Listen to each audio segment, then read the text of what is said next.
स्वर्गीय आसमानी बाप, वचन के मुताबिक आशीषित कर, तेरा फजल, तेरा अनुग्रह हो और तेरे नाम की महिमा मिले, यीशु के नाम से, आमीन। मेरे प्यारे भाई बहनों, अभी आपके सामने वचन में से पढ़ूंगा उत्पत्ति 19 बाब 2 आयत।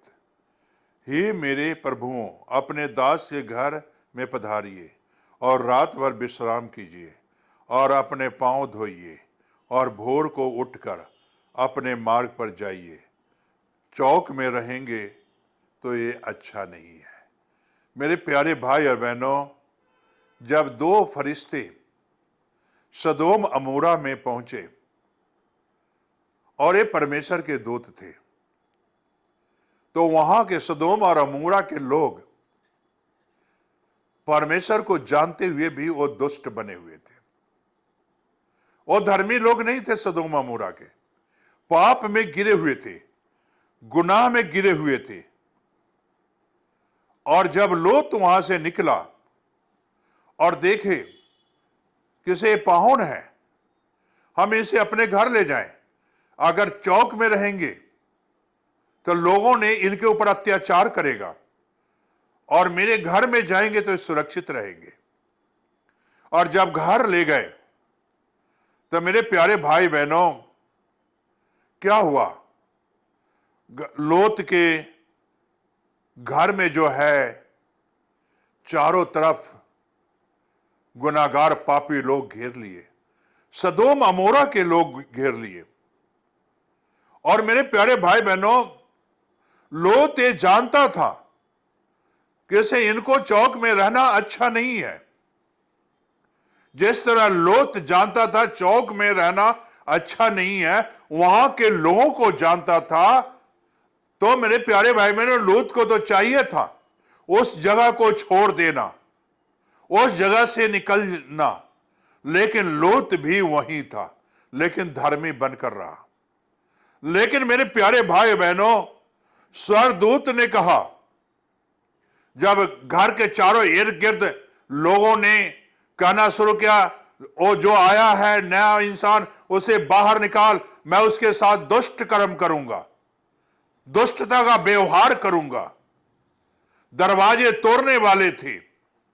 लेकिन मेरे प्यारे भाई बहनों, लोत ने गिड़गिड़ाया, लेकिन फिर भी नहीं माने। लेकिन मेरे प्यारे भाई और बहनों, यहां अगर आप देखिए, इसे लोत ने बहुत रिक्वेस्ट किया, लेकिन वो नहीं माने। तो स्वर्गदूत ने कहा, लोत को हट जाओ यहां से।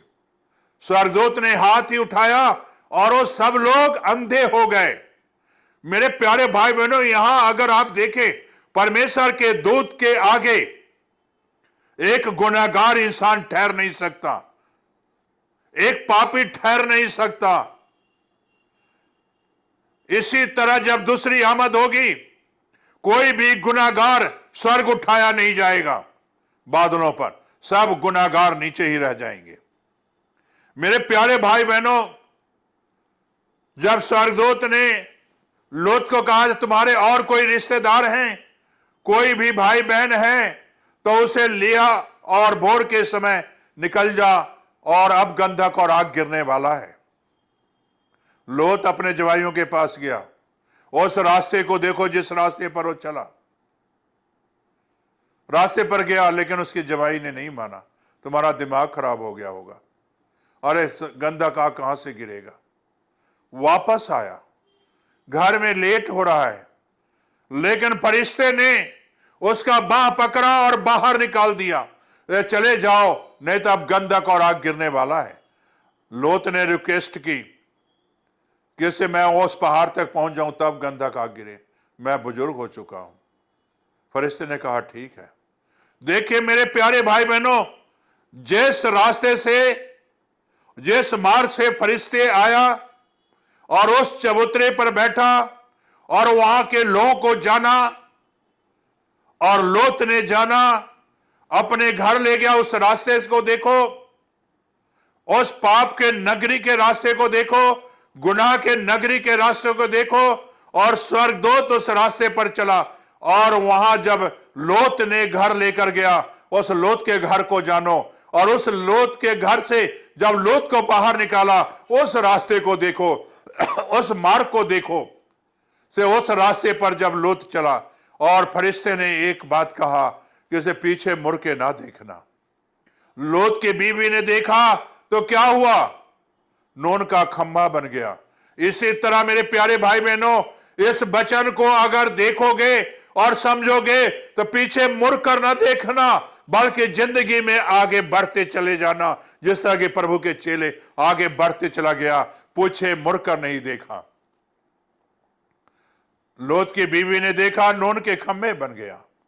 मेरे प्यारे भाई और बहनों, अगर देखिए कि इसे जब गंधक और आग गिरना शुरू हुआ तो मेरे प्यारे भाई बहनों, सदोम अमोरा तबाह हो गया। जिस मार्ग से फरिश्ते आया, उसी मार्ग से वो वापस चला गया और परमेश्वर के पास और खबर पहुंचा दिया। इसी तरह मेरे प्यारे भाई बहनों, आज भी हमारे साथ परमेश्वर का दूत और फरिश्ता होता है। आपकी खबर, पल पल का खबर, पल पल का विचार, पल पल का गुनाह यीशु के पास पहुंचता है और एक दिन लेखा लेगा प्रभु यीशु मसीह। तो क्या जवाब दोगे? एक दिन जो है ऐसा तो ना होगा कि जब यीशु बादलों पर आएगा, अपने लोगों को लेकर चला जाएगा और बाद में गंधक और आग गिरेगी, तो आपकी तबाही की और बर्बादी की तो नई निशान है। इसलिए पाप को छोड़ो, गुनाह को छोड़ो और प्रभु के मार्ग को अपना लो, प्रभु के रास्ते पर चलो। प्रभु ने इसीलिए कहा, राह, हक और जीवन मैं हूं। उस जीवन देने वाले के रास्ते पर चलो, महिमा और जलाल आपको मिलेगा। प्रार्थना करें। स्वर्गीय आसमानी बाप, जो पाप के रास्ते को छोड़कर आज जीवन के मार्ग पर चलना चाहते हैं, उन बच्चों को खुदाबंद आज खुदाबंद उनके जीवन में तू निवास स्थान बना और अपना मार्ग दिखा, सही मार्ग, सही दिशा की तरफ ले चल खुदाबंद, ताकि तेरे नाम की महिमा मिले। ये प्रार्थना यीशु के नाम से मांगते हैं।